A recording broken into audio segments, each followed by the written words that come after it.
네, 지난 4.13 총선 선거법 공소시효는 오늘까지입니다. 검찰이 어제 추미애 대표를 기소한 가운데 더불어민주당은 강력 반발하며 긴급 대책회의를 소집했습니다. 네, 국회 취재기자 연결해 자세한 상황 알아보겠습니다. 이경희 기자.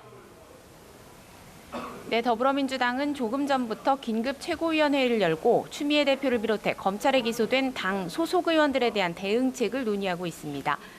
검찰은 어제 추 대표를 허위사실 유포 혐의로 기소했는데요.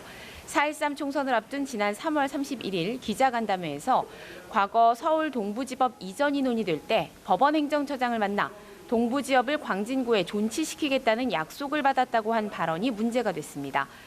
더민주는 공소시효 만료가 임박해 검찰이 비교적 경미한 사안으로 야당 대표를 기소한 건 야당 탄압 의도가 있는 것이라며 강력 대응을 예고했습니다.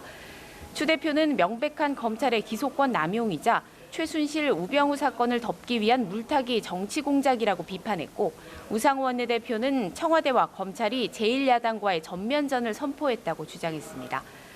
4.13 총선 선거법의 공소시효가 오늘 자정을 기해 만료되는 가운데 지금까지 여야 의원 29명이 재판에 넘겨졌습니다.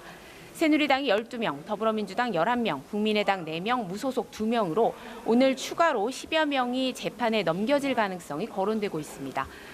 오늘 대검찰청에서 열리는 법제사법위원회 국감에서는 이와 관련한 이슈가 도마 위에 오를 것으로 보입니다. 예, 국정감사가 막판인데 여전히 미르재단이 이슈죠. 미르 공방에 모든 현안이 묻히면서 시민단체로부터 최악이라는 평가를 받았다고요. 네, 국회는 오늘 기획재정위원회를 비롯해 12개 상임위원회에서 국정감사를 이어갑니다. 역시 미르, K스포츠재단 의혹과 관련한 이슈가 상임위 곳곳에서 쟁점이 될 전망인데요. 관세청을 상대로 종합감사를 진행하는 기재위에서는 면세점 허가 심사 때 미르재단에 기부금을 낸 롯데 면세점에 대한 특혜 의혹이 쏟아질 것으로 보입니다.